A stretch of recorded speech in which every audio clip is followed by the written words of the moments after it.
د النحل مبارکه سوره چې د قرآن عظیم شان 14مه سوره ده په مکه معظمه کې را نازله شوې ده 125 مبارک آیاتونه لري تلاوت او پښتو ترجمه یې له 4 آیت څخه اوري اعوذ بالله من الشیطان الرجیم پناه وړم الله تعالی شړل شوی شیطان څخه بسم الله الرحمن الرحیم د الله په نوم چې ډیر زیات مهربان پورا رحم لرونکی دی وما أنزلنا عليك الكتاب إلا لتبين لهم الذي اختلفوا فيه وهدى ورحمة لقوم يؤمنون مونږ دغه کتاب پر تا لدی کبل نازل کړی دی چې ته هغه اختلافونه دوی ته په حقيقي بڼه روښانه کړي چې دوی پکې اخته شوي دي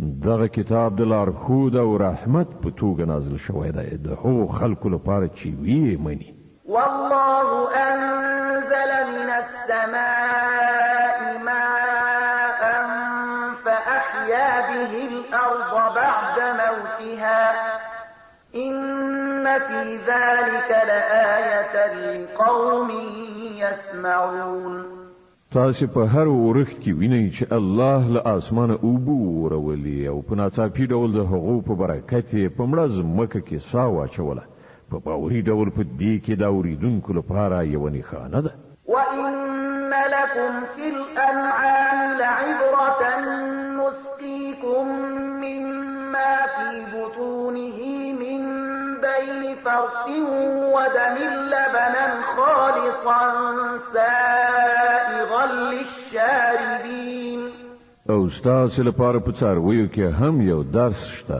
د هغو له ګیرې د خوشیو او وینې تر منځ مونږ یو شی پر تاسو څښو یعنی خالصه شیدې چې د څښونکو لپاره ډېرې خوندورې دي ومن ثمرات النخيل والأعناب تتخذون منه سكرا ورزقا حسنا إن في ذلك لآية لقوم يعقلون په همدې ډول موږ د خرماو او انګورو د میوو له شیرو څخه هم یو شی پر تاسو څخو چې تاسو د نشي مواد هم ورڅخه جوړوي او پاکه روزي هم په باوري ډول په دې کې له پوهې نه د کار اخیستونکو لپاره یوه نښانه ده وأوحى ربك إلى النحل أن اتخذي من الجبال بيوتا ومن الشجر ومما يعرشون او ګوره ستا رب د شاتو مچۍ ته دا وحی وکړه چې په غرونو کې په ونو کې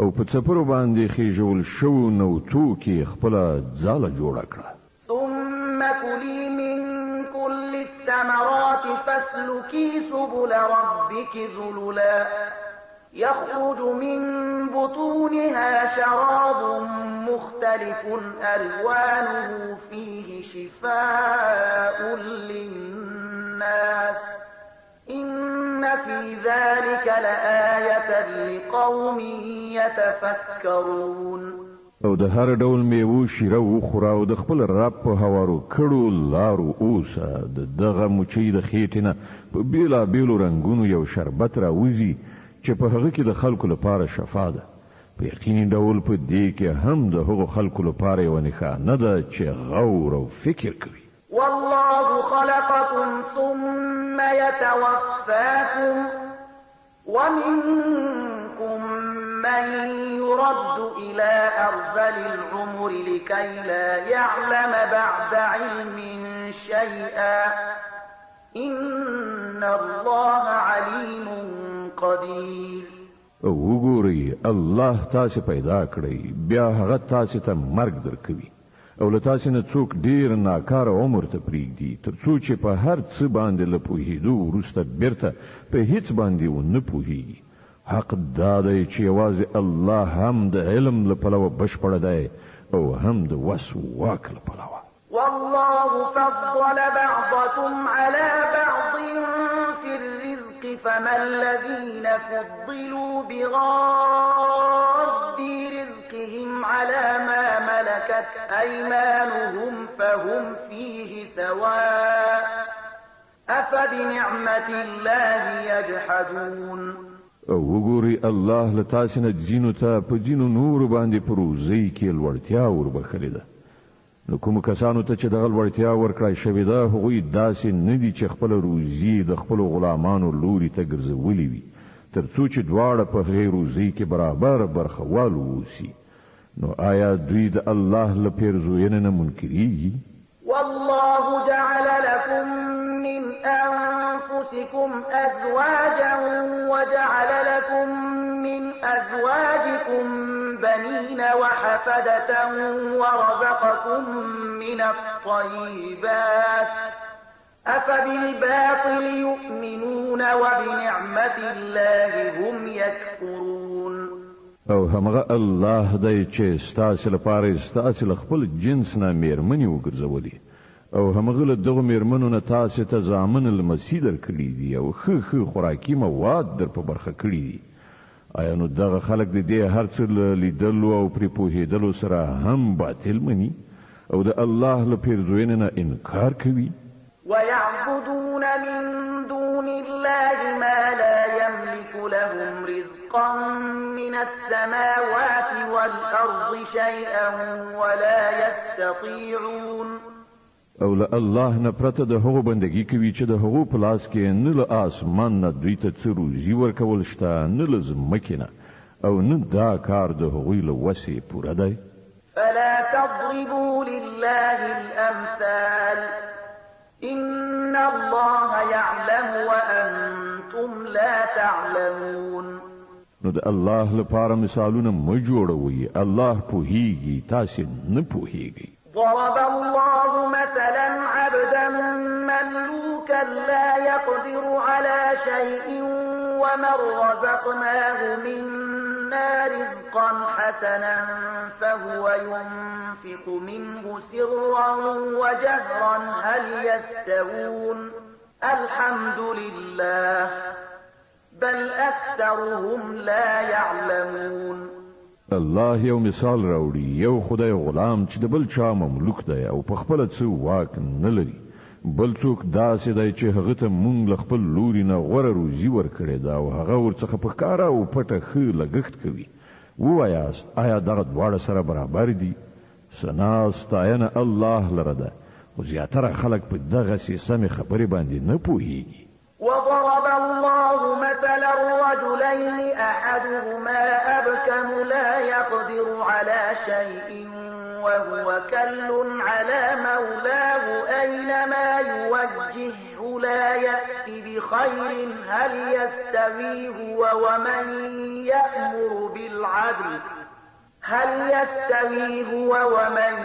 يأمر بالعدل وهو على صراط مستقيم الله یو بل مثال راوړي دوه سړي دي یو ګونګ کونډ دی هیڅ کار نشي کولای پر خپل بازار باندې پیټه دی هر چیرته چې واستوي کوم ښه کار ورڅخه نه صادریږي دوهم سړی داسې دی چې په عدالت حکم کوي او په خپله په سمه لاره برابر دی ووایي آیا دغه دواړه سره یو شان دي ولله غیب السماوات والأرض وما أمر الساعة إلا كلمح البصر أو هو أقرب إن الله على كل شيء قدير او د ځمکې او اسمانونو د پټو حقایقو علم خو یوازې الله لره دی او د قیامت برپا کېدو معامله به دومره ونه ځنډېږي مګر یوازې دومره چې په هغه کې د انسان باڼه ورپېږي بلکې له دې نه هم یو څه کم حقیقت دا دی چې الله هر څه کولی شي والله أخرجكم من بطون أمهاتكم لا تعلمون شيئا وجعل لكم السمع والأبصار والأفئدة لعلكم تشكرون الله تاسو ستاسو د میندو له ګېډو نه په داسې حالت کې راویستلی چې تاسو په هیڅ نه پوهېدلی هغه تاسو ته غوږونه درکړ سترګې درکړې او باخبره زړونه یې درکړل د دې لپاره چې تاسو شکر ویستونکي شئ ألم يروا إلى الطير مسخرات في جو السماء ما يمسكهن إلا الله في ذلك لآيات لقوم يؤمنون. آیا دغه خلکو کله الوتونکو ته ندی کتلی چې په آسماني فضا کې په څه شان مسخر دي، یعنی په الوتو راځي؟ دوی له الله نه پرته چا ساتلی دي؟ په دې کې د هغو کسانو لپاره ډېرې نښې نښانې شته چې ایمان راوړي. والله جعل لكم من بيوتكم سكنا وجعل لكم من جلود الأنعام بيوتا تستخفونها يوم ظعنكم ويوم إقامتكم ومن أصوافها وأوبارها وأشعارها أثاثا ومتاعا إلى حين. الله ستاسو لپاره ستاسو کورونه آرام ځایونه وګرځول، هغه د څارویو له پوستکو نه ستاسو لپاره داسې کورونه پیدا کړل چې تاسو هغه د کوچ کولو یعنی حمل و نقل او ډیر کېدو په دواړو حالتونو کې سپک مومي. هغه د څارویو له وړیو اون او ژغنو څخه ستاسو د اغوستلو او فرشولو د استفادې لپاره ډیر شیان پیدا کړل چې د ژوند تر ټاکلې مودې پورې ستاسو په کار راځي. والله جعل لكم مما خلق ظلالا وجعل لكم من الجبال أكنانا وجعل لكم سرابيل تقيكم الحر وسرابيل تقيكم بأسكم كذلك يتم نعمته عليكم لعلكم تسلمون. هغه د خپلو پیدا کړو زیاتره شیانو څخه ستاسو لپاره سیوري برابر کړل، په غرونو کې ستاسو لپاره پناه ځایونه جوړ کړل او تاسو ته داسې پوښاکونه در په برخه کړي دي چې تاسو له ګرمۍ نه ساتي او ځینې نور پوښاکونه چې په خپل منځي جګړو کې ستاسو ساتنه کوي. په دغه ډول هغه پر تاسو باندې خپل نعمتونه بشپړوي، ښایي چې تاسو امر منونکي شئ. فإن تولوا فإنما عليك البلاغ المبين. اوس که دوی مخ اړوي نو ای محمد صلی الله علیه وسلم پر تا باندې د حق د پیغام په ډاګه څرګند رسولو نه پرته بل کوم مسؤلیت نشته. يعرفون نعمة الله ثم ينكرونها وأكثرهم الكافرون. دوی د الله ښېګڼه پیژني بیا ورڅخه منکریږي او په دې کې زیاتره خلک داسې دي چې د حق منلو ته تیار نه دي. ويوم نبعث من كل أمة شهيدا ثم لا يؤذن للذين كفروا ولا هم يستعتبون. دوی دې ته څه پاملرنه لري چې په هغه ورځ به څه کیږي چې کله موږ له هر امت څخه یو شاهد را پاتو، بیا به کافرانو ته نه د دلیلونو وړاندې کولو موقع ورکړی شي، نه به له هغونه د توبې ویستلو او استغفار غوښتنه وکړی شي. وإذا رأى الذين ظلموا العذاب فلا يخفف عنهم ولا هم ينظرون. ظالمان چې یو ځل عذاب وګوري نو له هغه وروسته به نه د هغو په عذاب کې څه اسانتیا راوستل شي او نه به یوه شیبه مهلت ورکړی شي. وإذا رأى الذين أشركوا شركاءهم قالوا ربنا هؤلاء شركاؤنا الذين كنا ندعو من دونك فألقوا إليهم القول إنكم لكاذبون. او کله چې هغه کسان چې په دنیا کې شرک کړی او خپل انګیرلي شریکان وویني نو به وایي ای پروردګاره دغه دي زمونږ هغه شریکان چې له تا څخه پرته مونږ را بلل یعنی نیایش کو. نو د هغو معبودان به هغو ته په ډاګه ځواب ورکړي چې تاسې دروغجن یاست. وألقوا إلى الله يومئذ السلم وضل عنهم ما كانوا يفترون. په هغه وخت کې به دوی ټول د الله په وړاندې غاړه کیږدي، تسلیم بشي او د هغو هغه ټول افتراګانې به له منځه لاړې شي چې دوی په دنیا کې کولې. الذين كفروا وصدوا عن سبيل الله زدناهم عذابا فوق العذاب بما كانوا يفسدون. کوم خلکو چې په خپل د کفر لاره غوړه کړه او نور د الله له لارې نه واړول هغو ته به مونږ سر په سر عذابونه ورکړو د هغه فساد په بدل کې چې هغوی په دنیا کې برپا کړی ويوم نبعث في كل أمة شهيدا عليهم من أنفسهم وجئنا بك شهيدا على هؤلاء ونزلنا عليك الكتاب تبيانا لكل شيء وهدى ورحمة وبشرى للمسلمين اے محمد صلی الله علیه وسلم دوی له هغه ورځ نه خبر کړه چې کله مونږ په هر امت کې په خپل د هغه لمنځه یو شاهد را پاتو چې پر هغه باندې شاهدی وای او پر دغه خلکو باندې د شاهدی وهلو لپاره مونږ تاراولو او دا د همغه شاهدی تیاری دی چې مونږ دغه کتاب پر تا نازل کړی دی چې په ډاګه ښکارا د هر شي څرګندونکی دی او د هغو خلکو لپاره هدایت رحمت او زیری دی چې د امر مننې غاړه یې ده إن الله يأمر بالعدل والإحسان وإيتاء ذي القربى وينهى عن الفحشاء والمنكر والبغي يعظكم لعلكم تذكرون الله د عادل ښېګڼې او خپلوۍ پالنې حکم کوي او له بدۍ بې حیایي او زور ظلم څخه منع کوي هغه تاسو ته نصیحت کوي تر څو تاسو درس واخلئ وأوفوا بعهد الله إذا عاهدتم ولا تنقضوا الأيمان بعد توكيدها وقد جعلتم الله عليكم كفيلا إن الله يعلم ما تفعلون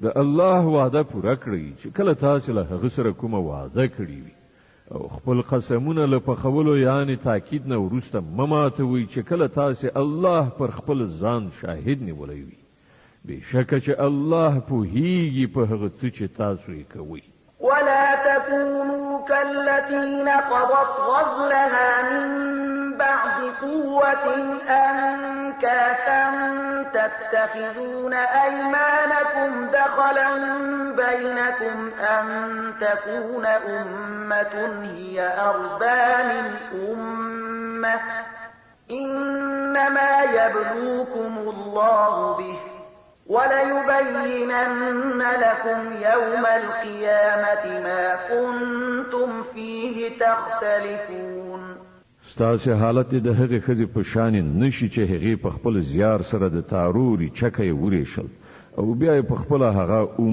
او ټوټي کړل تاسو په خپل منځي معاملو کې قسمونه د ټګي او غولونې وسیله ګرځولې ترڅو چې یو قوم له بل قوم نه زیاته ګټه په لاس راوړي په داسې حال کې چې الله تعالی د دې ژمنې او تعهد په وسیله تاسو په ازموینه کې اچوي او هغه به د قیامت په ورځ هرومرو ستاسو د اختلافونو حقیقت درته ښکاره کړي ولو شاء الله لجعلكم أمة واحدة ولكن يضل من يشاء ويهدي من يشاء ولتسألن عما كنتم تعملون کله الله اراده دا وای چې په تاسو کې د څه اختلاف نوي نو هغه به تاسو ټول یو امت ګرځولي وای خدای هغه چې چاته اراده وي په گمراهۍ کې غورځوي او چاته چې اراده وشي سم لار ورخي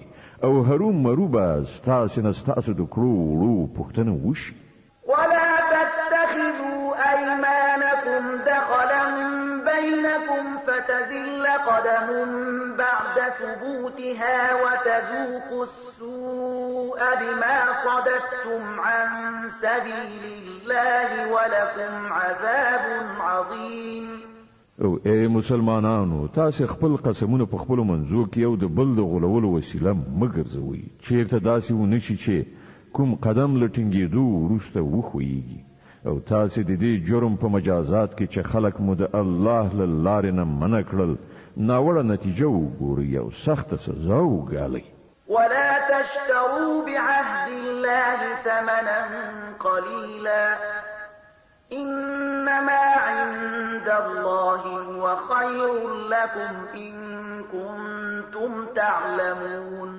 د الله وعده د لږ غوندې ګټې په بدل کې مپلوري څه چې د الله سره دی هغه ډیر بهتره دی که پوهیږي. ما عندكم ينفد وما عند الله باق ولنجزين الذين صبروا أجرهم بأحسن ما كانوا يعملون.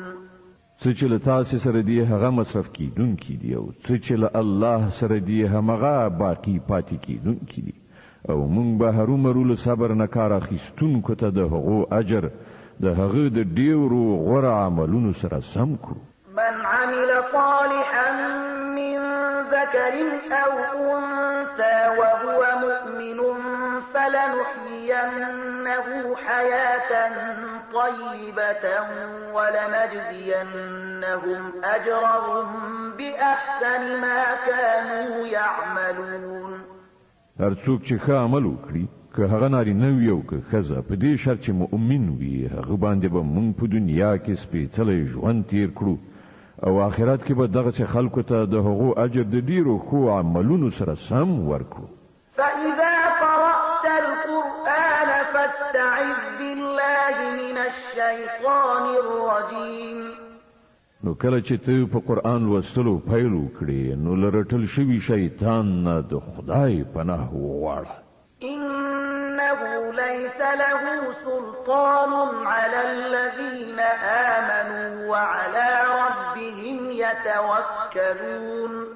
د هغه پر خلکو تسلط نوي چې ایمان راوړی وي او په خپل رب باندې توکل کوي. إنما سلطانه على الذين يتولونه والذين هم به مشركون. د هغه زور خو پر همغه خلکو رسیږي چې هغه خپل سرپرست ګرځوي او د هغه په لمسونه شک کوي. د النحل مبارکه سورت چې د قرآن عظیم شان 14مه سوره ده په مکی معظمه کې را نازله شوې ده. 125 مبارک آیاتونه لري. تلاوت او پښتو ترجمه یې له 101 آیت څخه اوري.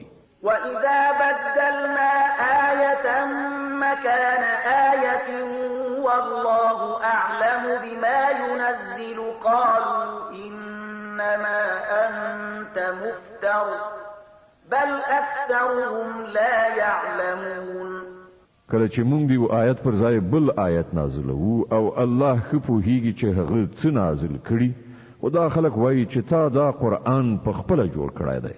اصلي خبره دا ده چې له دوی نه زیاتره خلک له حقیقت نه ناخبره دي. قل نزله روح القدس من ربك بالحق ليثبت الذين آمنوا وهدى وبشرى للمسلمين. دوی ته وایي چې دا خو سپېڅلې پرښتې په صحیح توګه زما د رب له لوري په تدریج سره راوړی دی تر څو چې د ایمان راوړونکو ایمان پوخ کړي او امر منونکو ته د ژوند په چارو کې سمه لاره وښیي او هغو ته د بري او نیکمرغۍ زیری ورکړي. ولقد نعلم أنهم يقولون إنما يعلمه بشر لسان الذي يلحدون إليه أعجمي وهذا لسان عربي مبين. مونږ ته معلومه ده چې دوی ستا په باب وایي چې دغه سړي ته کوم انسان ښوونه لوستنه کوي په داسې حال کې چې د کوم انسان لوري ته چې هغوی اشاره کوي د هغه ژبه عجمي ده او دا قرآن په سوچه عربي ژبه ده. إن الذين لا يؤمنون بآيات الله لا يهديهم الله ولهم عذاب أليم. حقیقت دا دی چې کوم کسان چې د الله آیاتونه نه مني الله هیڅکله هغو ته سمې خبرې ته د رسیدو توفیق نه په برخه کوي او د داسې خلکو لپاره دردناک عذاب دی. إنما يفتري الكذب الذين لا يؤمنون بآيات الله وأولئك هم الكاذبون. پیغمبر صلی الله علیه وسلم د دروغ خبرې نه جوړوي بلکې دروغ خو هغه کسان جوړوي چې د الله آیتونه نه مني همغوی په حقیقت کې دروغجن دي. من كفر بالله من بعد إيمانه إلا من أكره وقلبه مطمئن بالإيمان ولكن من شرح بالكفر صدرا فعليهم غضب من الله ولهم عذاب عظيم. څوک چې له ایمان راوړلو وروسته کافر شي هغه که مجبور کړای شوی وي او زړه په ایمان ډاډوي نو بیا خو خیر دی، خو چا چې په خوښۍ سره کفر ومانه پر هغه د الله غضب دی او د ټولو دغسې خلکو لپاره ستر عذاب دی. ذلك بأنه مستحب الحياة الدنيا على الآخرة وأن الله لا يهدي القوم الكافرين. دا د دې لپاره چې هغه د آخرت په مقابل کې د دنیا ژوند خوښ کړ او د الله قانون دی چې هغه خلکو ته د ژغورنې لار نه ښیي چې د هغه د نعمت ناشکري وکړي. أولئك الذين طبع الله على قلوبهم وسمعهم وأبصارهم وأولئك هم الغافلون. دا هغه کسان دي چې د هغو په زړونو او غوږونو او سترګو باندې الله مهر وهلی دی، دوی په غفلت کې ډوب شوي دي. لا جرم أنهم في الآخرة هم الخاسرون. حتمی ده چې په آخرت کې هم دوی په زیان او تباهی کې اوسي. ثم إن ربك للذين هاجروا من بعد ما فتنوا ثم جاهدوا وصبروا إن ربك من بعدها لغفور رحيم. د دې پر خلاف د کوم کسانو چې دا حال دی چې کله د ایمان راوړلو له امله وزورول شول نو هغو کور کلی پرېښودل، هجرت یې وکړه، د خدای په لاره کې سختۍ وزغملې او له صبر نه یې کار واخیست. د هغو لپاره په یقیني ډول ستا رب بخښونکی دی او رحم کوونکی دی. يوم تأتي كل نفس تجادل عن نفسها وتوفى كل نفس ما عملت وهم لا يظلمون. د دغه ټولو فیصله به په هغه ورځ وي چې کله هر ساکک د ځان ژغورلو په اندېښنه کې وي او هر چاته به د هغه د کړو وړو بشپړه بدله ورکړه شي او پر هیڅ چا به یو بڅری ظلم هم ونه شي. وضرب الله مثلا قرية كانت آمنة مطمئنة يأتيها رزقها رغدا من كل مكان فكفرت بأنعم الله فأذاقها الله لباس الجوع والخوف بما كانوا يصنعون. الله دی وکلی د وګړو مثال را وړای دی چې هغه د ډاډین او بیغمۍ ژوند تیرو او له هر لوري ورته پریمانه روزي رسیدله چې هغه د الله د پیرزوینو په ناشکرۍ باندې لاس پورې کړ. نو بیا الله د هغو په اوسیدونکو باندې د هغو د کړو وړو دا خوند وڅاکه چې د لوږې او ویرې غمونه پرې خوار شول. ولقد جاءهم رسول منهم فكذبوه فأخذهم العذاب وهم ظالمون. هغه ته د هغو خپل قوم نه یو پیغمبر راغی خو هغوی هغه دروغ وګاڼه، په پای کې هغوی عذاب ونیول کله چې هغوی ظالمان شوي. فكلوا مما رزقكم الله حلالا طيبا واشكروا نعمة الله إن كنتم إياه تعبدون. نو اے خلکو تاسو ته چې الله کومه حلال او پاک روزي در بخلې ده هغه خوري او د الله د لورینې شکر ادا کړئ که پر اختیار د هغه بندگی کوونکی یاست. إنما حرم عليكم الميتة والدم ولحم الخنزير وما أهل لغير الله به فمن اضطر غير باغ ولا عاد فإن الله غفور رحيم. الله چې کوم شیان پر تاسو حرام کړی دي هغه مردار یعنی خپل مړ شوی او وینه د خوګ غوخه او هغه څاروي دی چې الله نه پرته د کوم بل چا نوم پرې اخیستل شوی وي البته که څوک د لوږې له مجبوریته دغه شیان وخوري بې له دې نه چې هغه د خدای له قانون څخه د سرغړونې اراده ولري یا د اړتیا له حد نه تیری وکړي نو په یقیني ډول الله بخښونکی او رحم کوونکی دی. ولا تقولوا لما تصف ألسنتكم الكذب هذا حلال وهذا حرام لتفتروا على الله الكذب إن الذين يفترون على الله الكذب لا يفلحون. او موایي هغه څه چې ستاسې ژبې په دروغو توصیفوي چې دا حلال دی او دا حرام تر څو چې په الله باندې په دروغو افترا وکړي. څوک چې پر الله دروغ تړي هغوی هیڅکله بری نه مومي. متاع قلیل ولهم عذاب ألیم. د دنیا خوندونه څو ورځې په پای کې د هغو لپاره دردناکه سزا ده. وعلى الذين هادوا حرمنا ما قصصنا عليك من قبل وما ظلمناهم ولكن كانوا أنفسهم يظلمون. هغه شیان مونږ په ځانګړي ډول د یهودو لپاره حرام کړي وو چې د هغو یادونه له دې مخکې مونږ تاته کړې ده او دا پر هغو باندې زمونږ ظلم نه و بلکې د هغو خپل ظلم و چې پر ځان یې کاوه. ثم إن ربك للذين عملوا السوء بجهالة ثم تابوا من بعد ذلك وأصلحوا إن ربك من بعدها لغفور رحيم.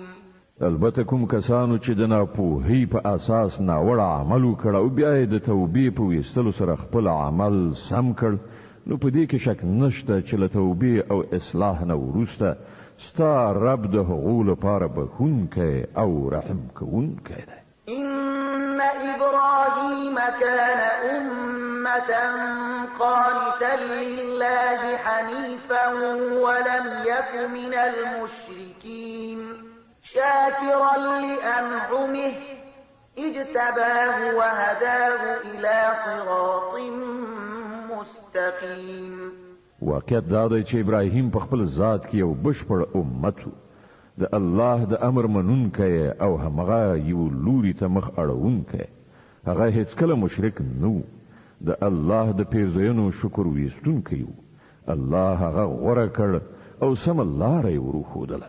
وآتيناه في الدنيا حسنة وإنه في الآخرة لمن الصالحين. په دنیا کې هغه ته ښېګڼه ورکړه او په آخرت کې به په یقیني ډول هغه له صالحانو څخه وي. ثم أوحينا إليك أن اتبع ملة إبراهيم حنيفا وما كان من المشركين. بیا مونږ ته دغه وحی در ولېږله چې یو لوري ته په مخ اړولو د ابراهیم په کړنلاره لاړ شه او هغه له مشرکانو څخه نه و. إنما جعل السبت على الذين اختلفوا فيه وإن ربك ليحكم بينهم يوم القيامة فيما كانوا فيه يختلفون. بشک د هفتې د ورځې تعظیم فرض کړای شوی او په هغو کسانو چې په هغه اختلاف کړی په یقیني ډول به ستا رب د قیامت په ورځ د هغو ټولو خبرو فیصله وکړي چې هغوی پکې اختلاف کوي. ادع إلى سبيل ربك بالحكمة والموعظة الحسنة وجادلهم بالتي هي أحسن إن ربك هو أعلم بمن ضل عن سبيله وهو أعلم بالمهتدين. ای پیغمبر صلی الله علیه وسلم د خپل رب د لارې په لوري په حکمت او غوره نصیحت سره بلنه وکړه او له خلکو سره په داسې ډول مباحثه وکړه چې ډیره غوره وي. ستا پروردګار ډیر ښه پوهیږي چې څوک د هغه له لارې نه اوښتی دی او څوک په سمه لاره برابر دی. وإن عاقبتم فعاقبوا بمثل ما عوقبتم به ولئن صبرتم لهو خير الصابرين. که تاسې غچ اخلئ نو هغومره واخلئ چې څومره پر تاسې تیر شوی وي، خو که تاسې صبر وکړئ نو په دې کې شک نشته چې دا د صبر کوونکو لپاره ډیره ښه ده. واصبر وما صبرك إلا بالله ولا تحزن عليهم ولا تك في ضيق مما يمكرون. ای محمد په حوصله کار کوه او ستا دغه زغم د الله په توفیق سره دی. د دوی په حرکتونو مه ځورېږه او مه د دوی په دسیسو زړه کېږه. إن الله مع الذين اتقوا والذين هم محسنون. الله د هغو کسانو ملګری دی چې تقوا غوره کوي او غوره چارې سرته رسوي. اوس را رسیږو د بنی اسرائیلو مبارکې سورې ته چې د قرآن عظیم الشان 11مه سوره ده. په مکې معظمې کې را نازله شوې ده. 111 مبارک آیاتونه لري. تلاوت او پښتو ترجمه یې له لومړي آیت څخه اورئ. بسم الله الرحمن الرحیم. د الله په نوم چې ډېر زیات مهربان پورا رحم لرونکی دی.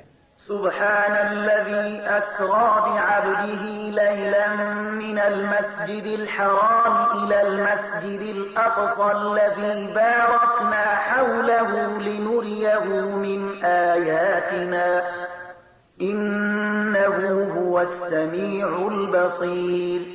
پاک دی هغه ذات چې وشپه خپل بنده له مسجد حرام نه تر هغه لري یعنی اقصا مسجد پورې بوت کوم چې د هغه چاپیریال مو برکتی کړای دی تر څو چې په هغه باندې خپل ځینې نښانې وګورو.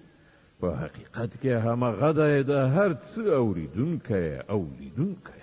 وآتينا موسى الكتاب وجعلناه هدى لبني إسرائيل ألا تتخذوا من دوني وكيلا. مونږ له دینه مخکې موسی ته کتاب ورکړی وو او هغه مو د بنی اسرائیلو لپاره د هدایت وسیله ګرځولې وه. له دې سپارښت سره چې له ما څخه پرته بل څوک خپل معتمد مه نیسئ. ذرية من حملنا مع نوح إنه كان عبدا شكورا. تاسې د هغو خلکو زوزات یاست چې مونږ له نوح علیه السلام سره په کښتۍ کې سپاره کړي او نوح علیه السلام یو شکر کوونکی بنده و. وقضينا إلى بني إسرائيل في الكتاب لتفسدن في الأرض مرتين ولتعلن علوا كبيرا. او مونږ په خپل کتاب کې بنی اسرائیل په دې هم خبر کړي وو چې تاسې به په ځمکه کې 2 ځلې ډېر لوی فساد را ولاړ کړئ او لویه سرکشي به وښایاست. فإذا جاء وعد أولاهما بعثنا عليكم عبادا لنا أولي بأس شديد فجاسوا خلال الديار وكان وعدا مفعولا. نو کله چې د هغو د لومړۍ سرکشي وخت راغی نو ای بنی اسرائیلو مونږ ستاسې د مقابلې لپاره خپل داسې بندگان را پاڅول چې ډېر زورورو او هغوی ستاسې په هیواد کې په ننوتلو هر لوري ته خواره شول. دا یوه پوره کېدونکې وعده وه. ثم رددنا لكم الكرة عليهم وأمددناكم بأموال وبنين وجعلناكم أكثر نفيرا. لدې وروسته مونږ تاسې ته پر هغو د برلاسۍ موقع درکړه او له تاسې سره مونږ د مال او اولاد په درکولو مرسته وکړه او ستاسې شمیر مونږ له پخوا نه زیات کړ. إن أحسنتم أحسنتم لأنفسكم وإن أسأتم فلها فإذا جاء وعد الآخرة ليسوءوا وجوهكم وليدخلوا المسجد كما دخلوه أول مرة وليتبروا ما علوا تتبيرا. ګورئ که تاسې ښه وکړل نو هغه په خپله ستاسې لپاره ښه او که بد مو وکړل نو هغه په خپل ستاسو لپاره بدی ثابت شو. بیا کله چې د دوهمې وعدې وخت راغی نو موږ نور دښمنان پر تاسو مسلط کړل ترڅو چې هغوی ستاسو په تیرو کې د غم او غصې آثار پیدا کړي او په مسجد یعنی بیت المقدس کې په همغه شان ننوځي لکه څنګه چې مخکې دښمنان ننوتلي وو او په کوم شی باندې چې د هغو لاس برشي هغه تباه کړي. عسى ربكم أن يرحمكم وإن عدتم عدنا وجعلنا جهنم للكافرين حصيرا. کېدای شي چې اوس ستاسو رب پر تاسو رحم وکړي خو که تاسو بیا خپل پخوانی چلن تکرار کړ نو موږ به هم بیا خپل عذاب تکرار کړو او نعمت منکرو کسانو ته موږ دوزخ بندیخانه جوړه کړې ده.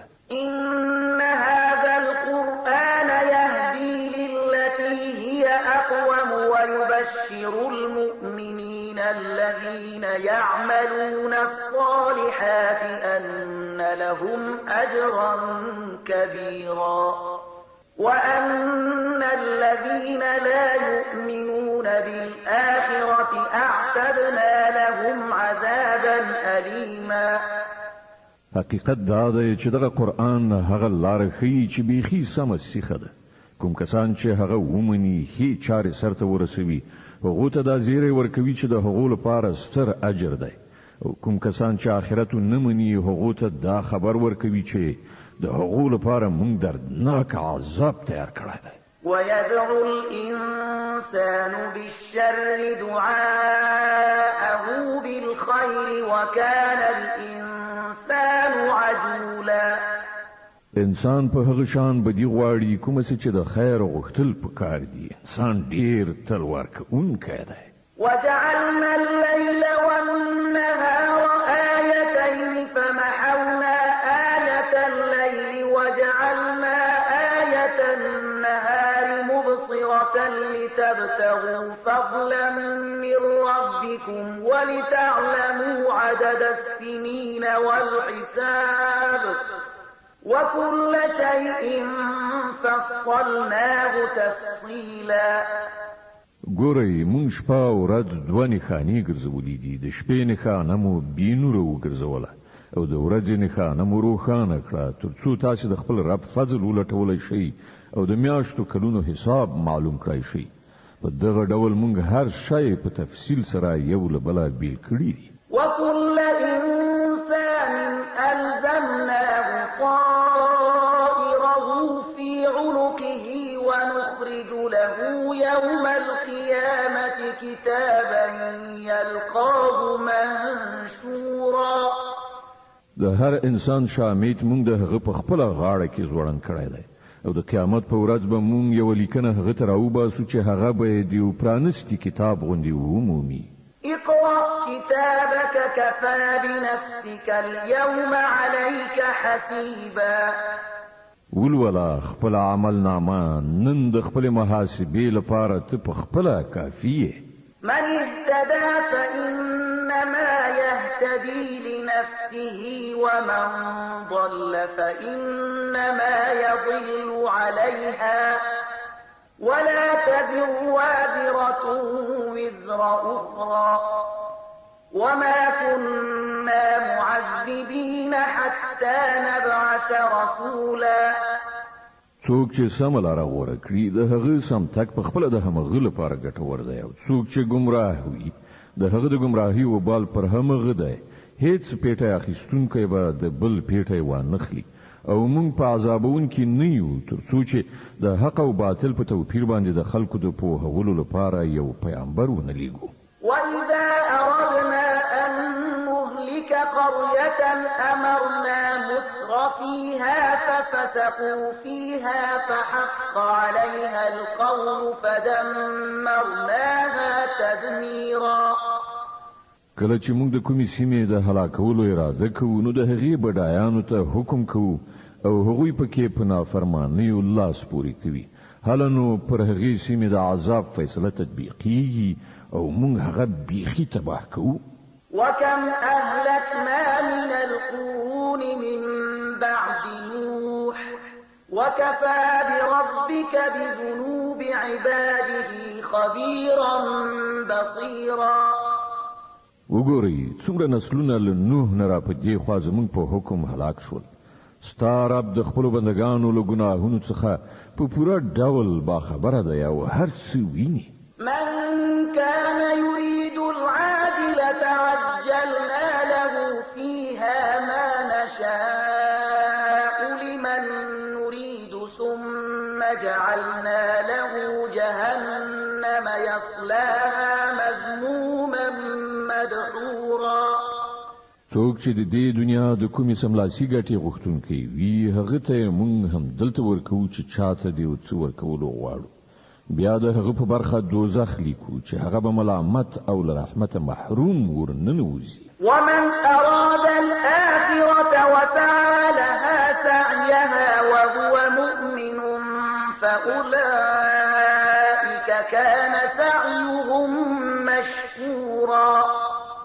او څوک چې د آخرت هیله مند وي او د هغه لپاره هلې ځلې وکړي هغه سي هلې ځلې چې د هغه لپاره پکار دي او هغه مؤمن هم وي نو د هر دغه سي وګړي هلو ځلو ته به د قدر په سترګه وکتل شي. كلا نمد هؤلاء وهؤلاء من عطاء ربك وما كان عطاء ربك محظورا. هم دغو او هم هغو دواړو ډلو ته موږ په دنیا کې د ژوند وسایل ورکوو. دا ستا د رب بخشش دی او ستا د رب ورکړه له چا څخه منع نه ده. انظر كيف فضلنا بعضهم على بعض وللآخرة أكبر درجات وأكبر تفضيلا. خو ګوره په همدې دنیا کې مونږ یوې ډلې ته پر بلې څنګه فضیلت ورکړی دی او په آخرت کې به د هغې درجه لا زیاته وي او د هغې فضیلت به نور هم زیات لوړ وي. لا تجعل مع الله إلها آخر فتقعد مذموما مخذولا. نو له الله سره بل څوک معبود منیسه که نه نو پړ او بې مرستندویه او بې ملاتړه به پاتې شي. وقضى ربك ألا تعبدوا إلا إياه وبالوالدين إحسانا إما يبلغن عندك الكبر أحدهما أو كلاهما فلا تقل لهما أف ولا تنهرهما وقل لهما قولا كريما. ستا رب حکم کړی دی چې تاسو د بل هیڅ چا عبادت مکوئ مګر یوازې د هغه له مور او پلار سره ښه چارچلند وکړئ. که تاسو سره له هغو نه یو یا دواړه زړښت ته ورسیږي نو هغو ته اف قدرې مه وایه. مه هغو ته په تور بریښ ځواب ورکوه بلکې له هغو سره په درناوي خبرې کوه. واخفض لهما جناح الذل من الرحمة وقل رب ارحمهما كما ربياني صغيرا. او په نرمۍ او رحم سره د هغو په وړاندې ماتغاړی اوسه او دا دعا کوه چې پروردګاره پر دوی رحم وکړه لکه څنګه چې دوی له زړه سوي او خواخوږۍ سره په ماشومتوب کې زه پاللی وم.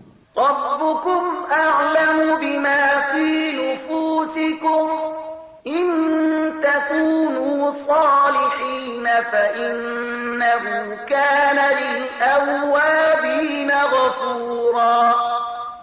ستاسې رب ښه پوهیږي چې ستاسې په زړونو کې څه دي. که تاسې صالحان اوسئ نو هغه د دغسې ټولو کسانو لپاره بښنه کوونکی دی چې خپل قصور ته په متوجه کېدو د بندګۍ د سمې کړنلارې لوري ته راواوړي. وآت ذا القربى حقه والمسكين وابن السبيل ولا تبذر تبذيرا إن المبذرين كانوا إخوان الشياطين وكان الشيطان لربه كفورا.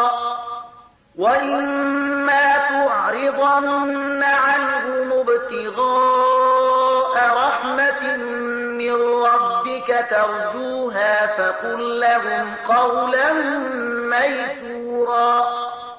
د خپلوي خاوند ته د هغه حق ورکړي او هم د مسکین او مسافر حق ورکړي او له اسراف څخه ډډه وکړي. بېشکه چې اسراف کوونکي د شیطانانو ورونه دي او شیطان خپل پروردګار ته ډیر ناشکره دی. او کله هغو نه لرونکو کسانو څخه مخ اړوئ چې څه نه لري په دې اساس چې تر اوسه د الله د هغه رحمت په لټه کې یاست چې تاسې هیلهمند یئ، نو هغو ته نرم ځواب ورکړئ.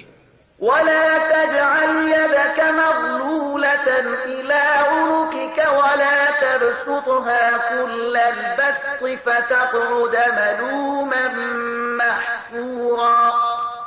مخپل لاس تر غاړې تړه او مې بیخي داسې غځولی پرېږده چې پړ او بېوسی پاتې شي.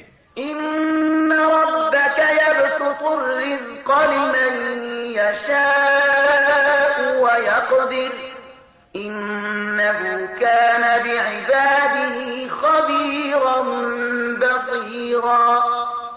ستا رب چې چاته غواړي روزي پراخوي او چاته چې خوښه شي تنګوي، هغه د خپلو بندګانو له حاله باخبر دی او هغوی ویني. ولا تقتلوا أولادكم خشية إملاق نحن نرزقهم وإياكم إن قتلهم كان خطأ كبيرا. خپل اولادونه د بېوزلۍ له ویرې مه وژنئ، موږ به هغو ته هم روزي ورکړو او تاسې ته هم. په حقیقت کې د هغو وژل ستره ګناه ده. ولا تقربوا الزنا إنه كان فاحشة وساء سبيلا. زنا ته مه نږدې کېږئ، هغه ډېر ناوړه کار دی او ډېره بده لیاره ده. ولا تقتلوا النفس التي حرم الله إلا بالحق ومن قتل مظلوما فقد جعلنا لوليه سلطانا فلا يسرف في القتل إنه كان منصورا. د نفس وجنې مرتکب کېږئ مه، د هغه چې الله حرام کړی دی مګر په حق سره، او څوک چې مظلوم وژل شوی وي د هغه وارث ته موږ د غچ غوښتنې یعنې قصاص حق ورکړی دی. نو په کار ده چې هغه په وژلو کې له حده تیری ونه کړي، له هغه سره به شرعاً مرسته وشي. ولا تقربوا مال اليتيم إلا بالتي هي أحسن حتى يبلغ أشده وأوفوا بالعهد إن العهد كان مسؤولا. د یتیم مال ته مه نږدې کېږئ مګر په ډېره ښه طریقه تر هغه پورې چې هغه د خپلې ځوانۍ سن ته ورسیږي. په خپل تعهد پابند اوسئ. دا یقیني ده چې د خپل عهد په باب به تاسې وپوښتل شئ. وأوفوا الكيل إذا كلتم وزنوا بالقسطاس المستقيم ذلك خير وأحسن تأويلا. که په پیمانه ورکړه کوئ نو پوره یې ډکه کړئ، که تله کوئ نو په سمه ترازو یې وکړئ. دا ښه کړنلاره ده او د عاقبت په لحاظ سره هم همدا ډیره غوره ده. ولا تقف ما ليس لك به علم إن السمع والبصر والفؤاد كل أولئك كان عنه مسؤولا. هغه څه مه تعقیبوه چې تا ته د هغې علم نه وي. غوږونه، سترګې او زړه هر څه ارومرو پوښتېدوني دي. ولا تمش في الأرض مرحا إنك لن تخرق الأرض ولن تبلغ الجبال طولا. په ځمکه کې ویاړلی په تکبر سره مه ځه. ته نه ځمکه څیرولی شې نه د غرونو هسکوالي ته رسېدی شي. كل ذلك كان سيئه عند ربك مكروها. دغه چارو نه د هر یوې بده جنبه ستا د پروردګار په نزد ناکاره ده. ذلك مما أوحى إليك ربك من الحكمة ولا تجعل مع الله إلها آخر فتلقى في جهنم ملوما مدحورا. دا هغه د حکمت خبرې دي چې ستا رب تا ته وحی کړي دي او ګوره له الله سره کوم بل معبود منیسه که نه نو په دوزخ کې به پر شوی او له هرې ښېګڼې نه محروم وغورځول شي. أفأصفاكم ربكم بالبنين واتخذ من الملائكة إناثا إنكم لتقولون قولا عظيما. څومره د حیرانتیا خبره ده چې ستاسې رب پر تاسې زامن پیرزو کړل او د خپل ځان لپاره یې پرښتې لوڼې ونیولې. ډېر غټ دروغ دي چې تاسې له خولې څخه راباسئ. ولقد صرفنا في هذا القرآن ليذكروا وما يزيدهم إلا نفورا. مونږ په دې قرآن کې په بیلابیلو ډولونو سره خلک وپوهول چې متوجه شي خو هغوی له حق نه لا زیات لرې کیږي. قل لو كان معه آلهة كما يقولون إذا لابتغوا إلى ذي العرش سبيلا. اے محمد صلی الله علیه وسلم دوی ته وایي چې کله الله سره بل خدای هم وایي لکه چې دوی وایي نو هغه به د عرش د څښتن مقام ته د رسیدو هڅه ارومرو کړې وای. سبحانه وتعالى عما يقولون علوا كبيرا. هغه پاک دی او له هغو خبرونه ډیر پورته او لوړ دی چې دوی کوي. تسبح له السماوات السبع والأرض ومن فيهن وإن من شيء إلا يسبح بحمده ولكن لا تفقهون تسبيحهم إنه كان حليما غفورا. د هغه پاکي خو او اسمانونو او زمکه او هغه ټول شیان بیانوي چې په اسمانونو او زمکه کې دي. هیڅ شی داسې نشته چې د هغه لستاینې سره د هغه پاکي نه بیانوي. خو تاسې د هغو په پاکي بیانولو نه پوهیږئ. حقیقت دا دی چې هغه ډیر زغمونکی او بخښونکی دی. وإذا قرأت القرآن جعلنا بينك وبين الذين لا يؤمنون بالآخرة حجابا مستورا وجعلنا على قلوبهم أكنة أن يفقهوه وفي آذانهم وقرا وإذا ذكرت ربك في القرآن وحده ولوا على أدبارهم نفورا. کله چې ته قرآن لولې نو موږ ستا او په آخرت باندې د ایمان نه راوړونکو ترمنځ یوه پرده حایله ګرځو او د هغو په زړونو داسې پوښ اچوو چې هغوی هیڅ پرې نه پوهیږي او د هغو په غوږونو کې کوڼوالی پیدا کوي. او کله چې ته په قرآن کې د خپل رب د یووالي یادونه کوي نو هغوی په کرکې سره مخ اړوي. نحن أعلم بما يستمعون به إذ يستمعون إليك وإذ هم نجوى إذ يقول الظالمون إن تتبعون إلا رجلا مسحورا. مونږ ته معلومه ده چې کله هغوی ستا د خبرې اورېدو ته غوږ دي نو په اصل کې څه اوري او کله چې کینی په خپلو کې پسپسکۍ کوي نو څه وایي. دا ظالمان په خپلو منځو کې وایي چې دا خو یو کوډ وهلی سړی دی چې تاسې ورپسې روان یاست. انظر كيف ضربوا لك الأمثال فضلوا فلا يستطيعون سبيلا. ګوره دوی په تا پورې څنګه خبرې تړي. دوی بې لارې شوي دي. دوی د لارې موندلو وس نه لري. وقالوا أئذا كنا عظاما ورفاتا أئنا لمبعوثون خلقا جديدا. هغوی وایي کله چې موږ یو موټی هډوکي او خاورې شو نو آیا موږ به بیا له سره نوي ژوندي راپاڅول شو؟ قل كونوا حجارة أو حديدا أو خلقا مما يكبر في صدوركم فسيقولون من يعيدنا قل الذي فطركم أول مرة فسينغضون إليك رؤوسهم ويقولون متاه وقل عسى أن يكون قريبا. دوی ته وایه که تاسې تیږه یا اوسپنه هم شئ یا له دې نه هم کوم بل زیات سخت شی چې ستاسې په زړونو کې د ژوندي کېدو استعداد هیڅ پکې نه وي بیا به هم تاسې راپاڅېږي. هغوی به ارومرو پوښتنه وکړي څوک دی هغه چې موږ بیا د ژوند لوري ته راواړوي؟ ځواب ورکړه همغه ذات چې تاسې په لومړي ځل کې پیدا کړي. هغوی به په سر خوځولو پوښتنه وکړي ښه نو دا به کله وي؟ ته ووایه ولې حیرانېږي هغه وخت نږدې راتلونکی دی.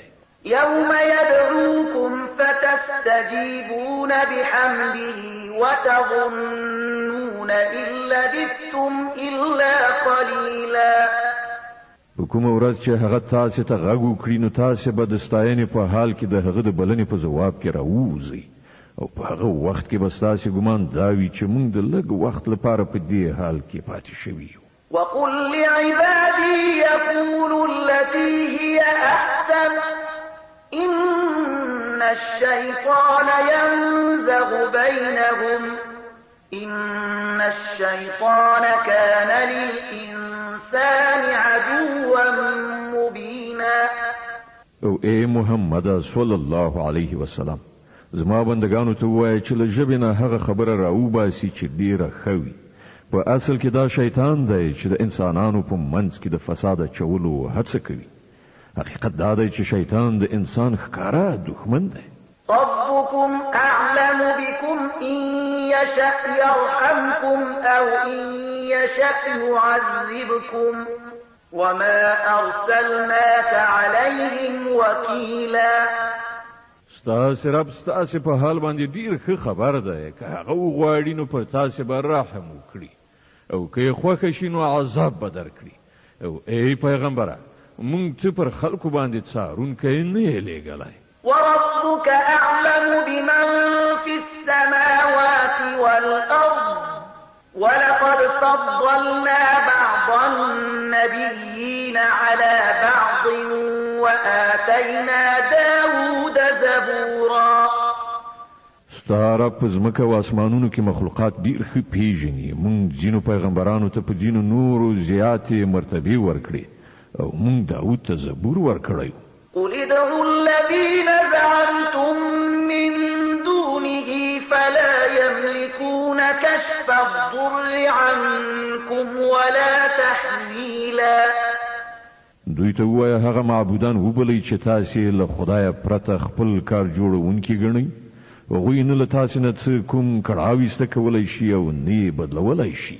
أولئك الذين يدعون يبتغون إلى ربهم الوسيلة أيهم أقرب ويرجون رحمته ويخافون عذابه إن عذاب ربك كان محذورا. دوی چې چاته بلنه ورکوي هغوی خو په خپله د خپل رب حضور ته د رسېدو وسیلې په لټه کې دي چې کوم یو هغه ته زیات نږدې شي او هغوی د هغه د رحمت هیلهمن او د هغه د عذاب څخه ویریدونکي دي. حقیقت دا دی چې همدا ستا د رب عذاب د ویرې وړ دی. وإن من قرية إلا نحن مهلكوها قبل يوم القيامة أو معذبوها عذابا شديدا كان ذلك في الكتاب مسطورا. او هیڅ داسې سیمه نشته چې موږ هغه له قیامته مخکې د هغې وګړي هلاک نه کړو یا سخت عذاب ورنه کړو. دا حکم په الهي کتاب یعنی لوح محفوظ کې لیکل شوی دی. وما منعنا أن نرسل بالآيات إلا أن كذب بها الأولون وآتينا ثمود الناقة مبصرة فظلموا بها وما نرسل بالآيات إلا تخويفا. او موږ د معجزو له لېږلو نه بل څه نه یو منع کړي مګر دغه خبرې چې له دې نه مخکې خلکو هغه دروغ ګڼلي دي. لکه وګورئ سمودیانو ته موږ په څرګنده اوښه راوستله او هغو ورباندې ظلم وکړ. موږ معجزې د دې لپاره لیږو چې خلک د هغو په لیدلو وویریږي. وإن أحاط بالناس وما جعلنا الرؤيا التي أريناك إلا فتنة للناس والشجرة الملعونة في القرآن ونخوفهم فما يزيدهم إلا طغيانا كبيرا. او یاد کړه چې کله مونږ تا ته وویل چې ستا رب د علم او قدرت لخوا په خلکو احاطه ده او هغه خوب مو دروښود هغه مو د خلکو لپاره فتنه وګرځوله تر څو د انکار کوونکو انکار لا زیات شي او دین مرتد هم شي او همدا راز د زقوم هغه ونه چې په قرآن کې پر لعنت شوی او مونږ دوی په دغو شیانو ویرو خو دا ویرونه د دوی سرکشي لا زیاتوي. د بنی اسرائیلو مبارکه سوره چې د قرآن عظیم الشان ولسمه سوره ده په مکی معظمه کې را نازله شوې ده 111 مبارک آیاتونه لري تلاوت او پښتو ترجمه یې له 1 آیت څخه اوري. وَإِذْ قُلْنَا لِلْمَلَائِكَةِ اسْجُدُوا لِآدَمَ فَسَجَدُوا إِلَّا إِبْلِيسَ قَالَ أَأَسْجُدُ لِمَنْ خَلَقْتَ طِينًا. او یاد کړه کله چې مونږ پرښتو ته وویل چې آدم ته سجده وکړي نو ټولو سجده وکړه خو ابلیس ونه کړه هغه وویل ایا زه هغه چاته سجده وکړم چې تا هغه له خټې نه پیدا کړی دی. قال أرأيتك هذا الذي كرمت علي لئن أخرتني إلى يوم القيامة لأحتنكن ذريته إلا قليلا. بیا یې ویل ښه خیر آیا دی د دې وړ و چې تا د ته پر ما باندې فضیلت ورکړ که ته ماته د قیامت تر ورځې پورې مهلت راکړي نو زه به د ده د ټول زوزات بیخ وباسم یوازې لږ غوندې کسان به راڅخه وژغورل شي. قال اذهب فمن تبعك منهم فإن جهنم جزاؤكم جزاء موفورا. الله تعالی و فرمایل ښه ده لاړ شه له هغو نه چې هر څوک ستا پیروي وکړي ستا په شمول د هغو ټولو لپاره د دوزخ پوره بشپړه سزا ده. واستفزز من استطعت منهم بصوتك وأجلب عليهم بخيلك ورجلك وشاركهم في الأموال والأولاد وعدهم وما يعدهم الشيطان إلا غرورا. او هر هغه څوک چې په خپل بلنې سره خویا ولای شي وی خویا وا خپل سپاره پلی دی ور باندې راوله په مالونو او اولادونو کې ور سره برخوال شه او هغوی د وعدو په دام کې ونه خلوه او د شیطان وعدې لوي غلونې پرته نور هیڅ هم نه دي. إن عبادي ليس لك عليهم سلطان وكفى بربك وكيلا. بشک زما پر بندگانو به ته کوم تسلط نه لري او د توکل لپاره ستا رب کافي دی. ربكم الذي يزجي لكم الفلك في البحر لتبتغوا من فضله إنه كان بكم رحيما. ستاسي حقيقي رب خو هغه دی چې په سمندر کې ستاسي کشتۍ چلوي تر څو تاسي د هغه د فضل لټه وکړئ. حقیقت دا دی چې هغه ستاسي په حال ډیر زیات مهربان دی. وإذا مسكم الضر في البحر ضل من تدعون إلا إياه فلما نجاكم إلى البر أعرضتم وكان الإنسان كفورا. کله چې په سمندر کې پر تاسو مصیبت راځي نو له هغه یو ذات نه پرته نور ته چې بلنه ورکوي هغه ټول ورکیږي خو کله چې هغه تاسو ژغوري وچې ته مرسوي نو تاسو له هغه نه مخ اړوي. پر احتیاج چې انسان ډیر ناشکره دی. أفأمنتم أن يخسف بكم جانب البر أو يرسل عليكم حاصبا ثم لا تجدوا لكم وكيلا.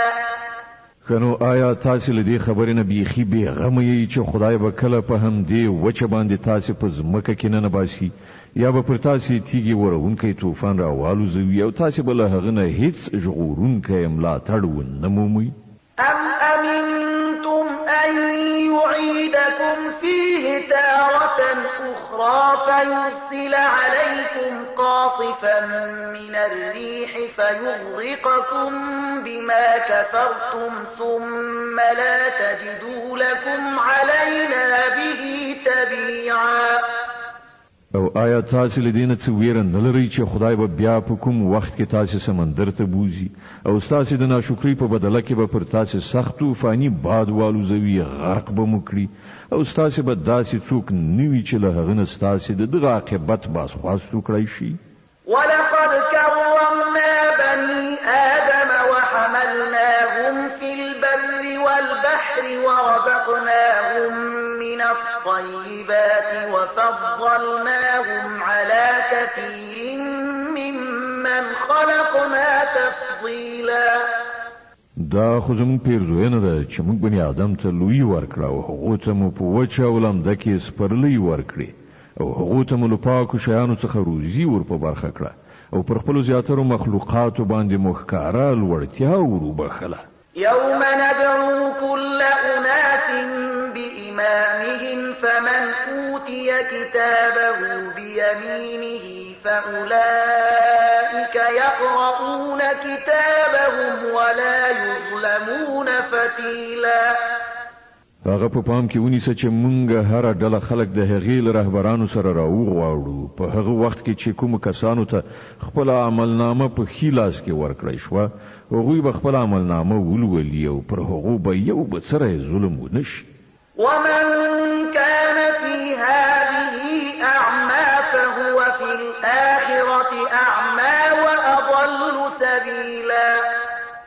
او څوک چې په دې دنیا کې د حق له لیدو نه ړوند پاتې شو هغه به په آخرت کې هم ړوند پاتې شي بلکې په لارموندنه کې له ړندو نه هم زیات ناکام. وإن كادوا ليفتنونك عن الذي أوحينا إليك لتفتري علينا غيره وإذا لاتخذوك خليلا. اے محمد صلی الله علیه وسلم دوی په دې هڅه کې هیڅ سستی ونه کړه چې تا په فتنه کې وغورځوي له هغې وحی نه دې راواړوي چې مونږ درلېږلې ده تر څو چې ته زمونږ په نوم له خپله ځانه کومه خبره جوړه کړې که تا داسې کړي وای نو هغو هرومرو ته په دوستۍ نیولې. ولولا أن ثبتناك لقد كدت تركن إليهم شيئا قليلا إذا لأذقناك ضعف الحياة وضعف الممات ثم لا تجد لك علينا نصيرا. او لرې نه وه چې که چېرته مونږ ته ټینګ کړی نه وای نو ته به د هغو لوري ته څه ناڅه ورمات شوی وي خو که تا داسې کړي وای نو مونږ به پر تا باندې دنیا کې د 2 برابره عذاب خوند څکلی وای او په آخرت کې به هم د 2 چنده عذاب بیا به زمونږ په مقابله کې تا کوم مرستندوی نه وای موندلی. وإن كادوا ليستفزونك من الأرض ليخرجوك منها وإذا لا يلبثون خلافك إلا قليلا. او دوی دغه خبرې ته هم لا تړلې ده چې له دغه هیواد نه ستا قدم ایسته کړي او تا له دې ځایه وباسي خو که دوی دغه کار وکړي نو له تا نه وروسته به په خپله دوی هم دلته دومره زیات وخت استوګده ونه شي کړی. سنة من قد أرسلنا قبلك من رسلنا ولا تجد لسنتنا تحويلا. دا زموږ ځانګړې کړنلاره ده چې د هغو ټولو پیغمبرانو په باب مونږ چلولې ده چې له تا نه مخکې مونږ هغوی لیږلي وو او زمونږ په کړنلاره کې به ته کوم بدلون ونه مومې. أقم الصلاة لدلوك الشمس إلى غسق الليل وقرآن الفجر إن قرآن الفجر كان مشهودا.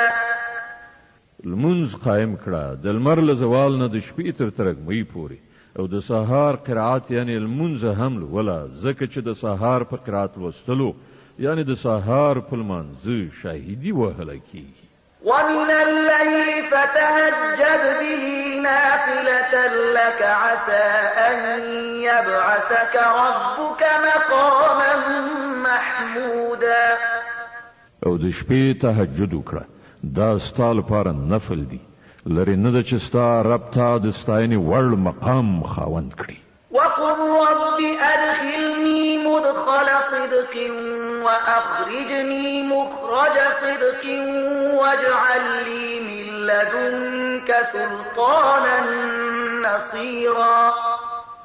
او دعا وکړه چې پروردګاره ما چې چیرته بیا له ریښتینولۍ سره مې بوزه او له هر ځایه مې چې باسې له ریښتینولۍ سره مې وباسه او له خپل لوري نه یو قدرت زما مرستندوی وګرځوه.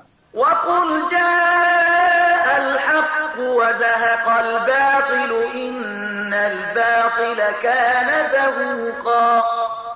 او اعلان وکړه چې حق راغی او باطل له منځه لاړ، باطل له منځه تلونکی دی. وننزل من القرآن ما هو شفاء ورحمة للمؤمنين ولا يزيد الظالمين إلا خسارا. مونږ دغه قرآن نازلولو په لړ کې هغه څه نازلوو چې د منونکو لپاره خو شفا او رحمت دی، مګر د ظالمانو لپاره له زیان نه پرته بل څه نه زیاتوي. وإذا أنعمنا على الإنسان أعرض ونأى بجانبه وإذا مسه الشر كان يئوسا. د انسان دا حال دی چې کله مونږ پر هغه پیرزوینه کوو هغه مغرور کیږي او شاړوي، او کله چې لږ غوندې له کړاو سره مخامخ کیږي نو ناامیده کیږي. قل كل يعمل على شاكلته فربكم أعلم بمن هو أهدى سبيلا. ای پیغمبر صلی الله علیه وسلم دوی ته وایي چې هر څوک په خپله کړنلاره عمل کوي، اوس په دې ستاسې رب ښه پوهیږي چې څوک پر سمه لاره دی. ويسألونك عن الروح قل الروح من أمر ربي وما أوتيتم من العلم إلا قليلا. دوی له تانه د روح په باب پوښتنه کوي، ووایه دا روح زما د رب په حکم راځي، خو تاسې له علم نه لږه برخه موندلې ده. ولئن شئنا لنذهبن بالذي أوحينا إليك ثم لا تجد لك به علينا وكيلا. إلا رحمة من ربك إن فضله كان عليك كبيرا. او ای محمد صلی الله علیه وسلم که مونږ وغواړو هغه ټول څه به له تانه واخلو چې مونږ د وحی په وسیله تاته درکړي دي، بیا به ته زموږ په مقابل کې کوم ملاتړ ونه مومې چې هغه بیرته درکړی شي. دغه څه چې درکړی شوي دي د خپل پروردګار پر رحمت درکړی شوي دي. حقیقت دا دی چې د هغه مهرباني پر تا ډیره زیاته ده. قل لئن اجتمعت الإنس والجن على أن يأتوا بمثل هذا القرآن لا يأتون بمثله ولو كان بعضهم لبعض ظهيرا.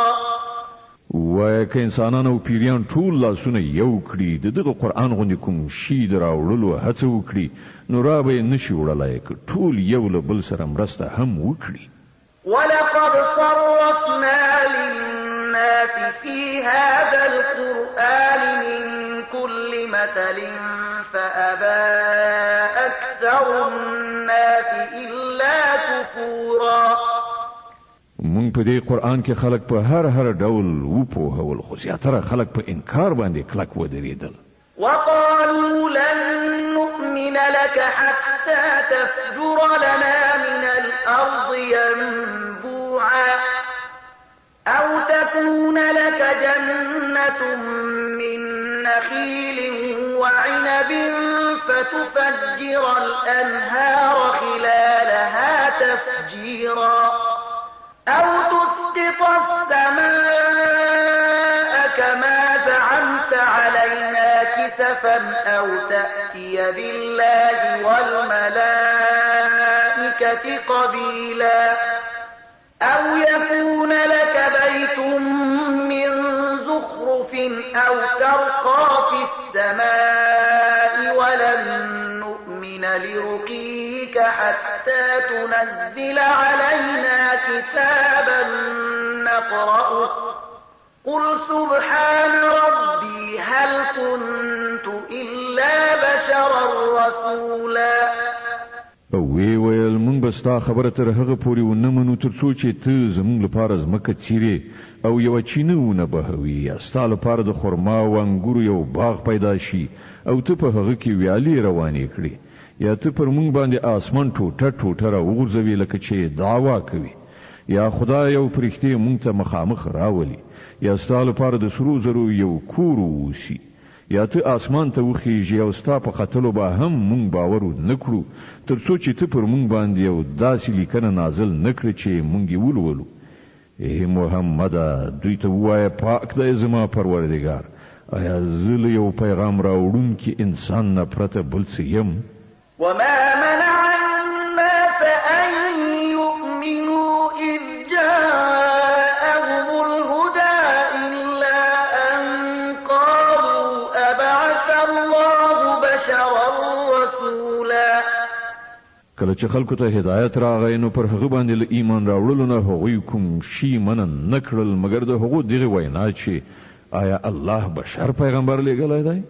قل لو كان في الأرض ملائكة يمشون مطمئنين لنزلنا عليهم من السماء ملكا رسولا. دوی ته ووایه که په ځمکه کې پرښتې په ډاډې نه ګرځېدلی راګرځېدلی نو موږ به هرومرو له اسمانه کومه پرښته د هغو لپاره پیغمبر لېږلی وای. قل كفى بالله شهيدا بيني وبينكم إنه كان بعباده خبيرا بصيرا. ای محمد صلی الله علیه وسلم دوی ته ووایه چې زما او ستاسې په منځ کې یوازې دی و الله شاهدي کافي ده هغه د خپلو بندګانو له حال نه خبردار دی او هر څه ویني. ومن يهد الله فهو المهتد ومن يضلل فلن تجد لهم أولياء من دونه ونحشرهم يوم القيامة على وجوههم عميا وبكما وصما مأواهم جهنم كلما خبت زدناهم سعيرا. چاته چې الله لار وښیي همغه لار موندونکی دی او څوک چې هغه په ګمراهۍ کې وغورځوي نو ته به د داسې خلکو لپاره له هغه پرته بل هیڅ ملاتړ او مرستندوی ونشي موندلی. دغه خلک به موږ د قیامت په ورځ پړ مخې راکاو ګوړانده ګونګیان کاڼه د هغو استوګنځی دوزخ دی. کله چې د هغه د اور تاو سستیږي موږ به یې لا تاو زیاتو. ذلك جزاؤهم بأنهم كفروا بآياتنا وقالوا أئذا كنا عظاما ورفاتا أئنا لمبعوثون خلقا جديدا. دا د هغو دغه حرکت مجازات دی چې هغوی زموږ له آیاتونو منکر شول او وی ویل آیا کله چې مونږ یوازې هډوکې او خاورې پاتې شو نو مونږ به بیا له سره نوي پیدا کړی شوي را پاڅول شو. أولم يروا أن الله الذي خلق السماوات والأرض قادر على أن يخلق مثلهم وجعل لهم أجلا لا ريب فيه فأبى الظالمون إلا كفورا. آیا هغوی په دې غور نه دی کړی چې کوم خدای چې ځمکه او اسمانونه پیدا کړي دي هغه د دوی غوندې پیدا کولو هرومرو وس لري؟ هغه د دوی د دوهم ژوند لپاره یوه نیټه ټاکلې ده چې د هغې راتګ یقیني دی خو د ظالمانو دا ټینګار دی چې هغوی به له دې نه انکار وکړي. قل لو أنتم تملكون خزائن رحمة ربي إذا لأمسكتم خشية الإنفاق وكان الإنسان قتورا. ای محمد صلی الله علیه وسلم دوی ته ووایه که چیرته زما د رب د رحمت خزانې ستاسې په لاس کې وای نو تاسو به د هغې د لګېدلو له ویرې هرومرو هغه زیرمه کړې ساتلی وای. په رښتیا چې انسان ډېر تنګ زړی یعنې بخیل دی. ولقد آتينا موسى 9 آيات بينات فاسأل بني إسرائيل إذ جاءهم فقال له فرعون إني لأظنك يا موسى مسحورا. مون موسی علیه السلام ته 9 نښانې ورکړې وې چې په ډاګه څرګنده یې ښودلې. اوس دا په خپله تاسې له بني اسرائیلو نه پوښتنه وکړئ چې هغه ورته مخامخ راغلی. نو فرعون هم دا ویلي و چې ای موسی زه دا ګڼم چې پر تا هرومرو کوډې شوي دي. قال لقد علمت ما أنزل هؤلاء إلا رب السماوات والأرض بصائر وإني لأظنك يا فرعون متبورا. موسی د هغه په جواب کې وویل ته ښه پوهېږې چې دغه سترګې پرانیستونکي نښانې د اسمانونو او ځمکې د پروردګار نه پرته بل چا نه دي نازلې کړي او زما ګمان دا دی چې ای فرعونه ستا کم بختي راغلې ده. فأراد أن يستفزهم من الأرض فأغرقناه ومن معه جميعا وقلنا من بعده لبني إسرائيل اسكنوا الأرض فإذا جاء وعد الآخرة جئنا بكم لفيفا. په پای کې فرعون وپتېله چې موسی علیه السلام او بني اسرائیل له هېواد نه وشړي، خو موږ هغه او د هغه ملګري یو ځای غرق کړل او له هغه وروسته موږ بني اسرائیلو ته وویل چې اوس تاسې په دې ځمکه کې واوسېږئ. بیا کله چې د آخرت وخت او نیټه پوره شي نو موږ به تاسې ټول یو ځای را حاضر کړو. وبالحق أنزلناه وبالحق نزل وما أرسلناك إلا مبشرا ونذيرا. دغه قرآن مونږ په حق نازل کړی دی او په حق دی نازل شوی دی. او ای محمد صلی الله علیه وسلم ته مونږ له دې پرته د بلې وظیفې لپاره نه لېږلی چې څوک دې ومني هغه ته زیری ورکړي او چې څوک دې ونه مني هغه ته اخطار ورکړي. وقرآنا فرقناه لتقرأه على الناس على مكث ونزلناه تنزيلا. او دغه قرآن مونږ بیلا بیل کړی لېږلی مو دی تر څو چې ته په وقفه خلکو ته واوروي او دا مونږ د وخت په تناسب په تدریج سره نازل کړی دی. قل آمنوا به أو لا تؤمنوا إن الذين أوتوا العلم من قبله إذا يتلى عليهم يخرون للأذقان سجدا ويقولون سبحان ربنا إن كان وعد ربنا لمفعولا. ای محمد صلی الله علیه وسلم دغه خلکو ته وایي چې که تاسې دا ومنئ او که یې ونه منئ کومو کسانو ته چې له دې نه مخکې علم ورکړی شوی دی هغو ته چې کله دا اورول کیږي نو هغوی پړه مخې په سجده لویږي او په لوړه غږ وایي پاک دی زموږ پروردګار د هغه وعده خو پوره کیدونکې وه. د بني اسرائیل مبارکه سوره چې د قرآن عظیم الشان 11مه سوره ده په مکې معظمې کې رانازله شوې ده. 111 مبارک آیاتونه لري. تلاوت او پښتو ترجمه یې له 109 آیت څخه اوري. د دې آیت په اوریدلو سره یوه د تلاوت سجده واجب کیږي. ويخرون للأذقان يبكون ويزيدهم خشوعا. او هغوی پړ مخې په ژړا لویږي او د هغه په اوریدو سره د هغو تواضع لا پسې زیاتیږي. قل ادعوا الله أو ادعوا الرحمن أيما تدعوا فله الأسماء الحسنى ولا تجهر بصلاتك ولا تخافت بها وابتغ بين ذلك سبيلا. ای پیغمبره دوی ته ووایه که د الله په ویلو یې وبلئ او که د رحمان په ویلو په هر نامو چې وبلئ د هغه لپاره ټولو غوره نومونه دي او خپل منځ مو په ډیر لوړ اواز سره کوه او نه په ډیر ټیټ اواز سره د دې دواړو په منځ کې منځنۍ درجه لهجه غوره کړه. وقل الحمد لله الذي لم يتخذ ولدا ولم يكن له شريك في الملك ولم يكن له ولي من الذل وكبره تكبيرا.